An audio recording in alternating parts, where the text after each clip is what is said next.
حضرت ابو ہریرہ رضی اللہ عنہ سے روایت ہے کہ نبی اکرم صلی اللہ علیہ وسلم نے فرمایا، کیا تم میں سے کوئی پسند کرتا ہے کہ جب گھر واپس آئے تو 3 اونٹنیاں حاملہ بڑی اور موٹی اس کو مل جائیں؟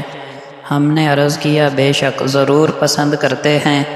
آپ صلی اللہ علیہ وسلم نے فرمایا، 3 آیتیں جن کو تم میں سے کوئی نماز میں پڑھ لے وہ 3 حاملہ بڑی اور موٹی اونٹنیوں سے افضل ہیں۔ حضرت ابو ہریرہ رضی اللہ عنہ سے روایت ہے کہ نبی کریم صلی اللہ علیہ وسلم نے فرمایا، قرآن پاک قیامت کے دن قرآن پڑھنے والے کی سفارش کے لیے آئے گا اور کہے گا، اے رب، اسے کرامت کا تاج پہنا دیجئے۔ پھر کہے گا، پروردگار، اس پر مزید مہربانی فرما دیجئے، اسے عزت و کرامت کا لباس پہنا دیجئے۔ پھر کہے گا، اے پروردگار، اس سے راضی ہو جائیے۔ بس اللہ تعالیٰ اس سے راضی ہو جائیں گے اور صاحب قرآن سے کہا جائے گا، پڑھتے جاؤ اور جنت کے درجوں پر چڑھتے جاؤ، ہر آیت کے بدلے میں 1 نیکی بڑھا دی جائے گی۔ حضرت سہل بن معاذ جوہنی رضی اللہ عنہ اپنے والد سے اور وہ رسول اللہ صلی اللہ علیہ وسلم سے روایت کرتے ہیں کہ آپ صلی اللہ علیہ وسلم نے فرمایا، جو قرآن پڑھے اور اس پر عمل کرے، اس کے والدین کو قیامت کے دن ایک تاج پہنایا جائے گا جس کی روشنی آفتاب کی روشنی سے بھی زیادہ ہوگی، اگر وہ آفتاب تمہارے گھروں میں ہو۔ پس کیا گمان ہے تمہارا اس شخص کے متعلق جو خود اس قرآن پر عمل کر رہا ہو؟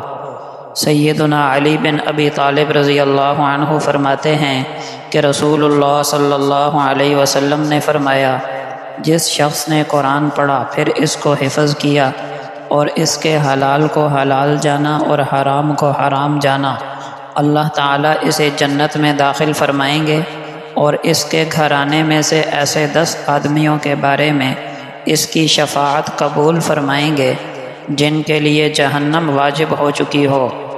ابو سعید خدری رضی اللہ عنہ سے روایت ہے کہ نبی اکرم صلی اللہ علیہ وسلم نے فرمایا، اللہ کا فرمان ہے کہ جس شخص کو قرآن شریف کی مشغولیت کی وجہ سے ذکر کرنے اور دعائیں مانگنے کی فرصت نہیں ملتی، میں اسے سب دعائیں مانگنے والوں سے زیادہ عطا کرتا ہوں، اور اللہ تعالیٰ کے کلام کو سب کلاموں پر ایسی فضیلت ہے جیسے خود اللہ تعالیٰ کو تمام مخلوق پر۔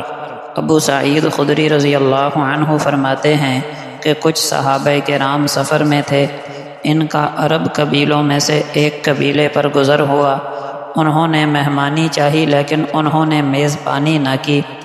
انہوں نے کہا کہ تم میں سے کوئی دم جھاڑ کرنے والا ہے؟ قوم کے سردار کو کسی چیز نے ڈس لیا ہے یا مصیبت میں مبتلا ہے؟ تو ایک صحابی فرمانے لگے، ہاں۔ پھر ان صحابی نے سورہ فاتحہ سے دم کیا، وہ آدمی ٹھیک ہو گیا۔ ان صحابی کو کچھ بکریاں دی گئیں لیکن انہوں نے قبول کرنے سے انکار کر دیا اور کہنے لگے، جب تک میں اس کا ذکر رسول اللہ صلی اللہ علیہ وسلم سے نہ کروں لے نہیں سکتا۔ پھر یہ صحابی آپ کی خدمت میں حاضر ہوئے اور یہ سارا واقعہ بیان کیا اور پھر عرض کیا، یا رسول اللہ، میں نے صرف سورہ فاتحہ سے دم کیا ہے۔ تو آپ مسکرائے اور فرمایا، تمہیں کیا معلوم ہے کہ یہ تو واقعی دم یعنی علاج والی صورت ہے۔ پھر فرمایا، ان بکریوں کو لے لو اور ان میں اپنے ساتھ میرا حصہ بھی بناؤ۔ ایک روایت میں ہے کہ وہ سورہ فاتحہ پڑھتے تھے اور ساتھ ساتھ لعاب دہن لگا دیا کرتے تھے۔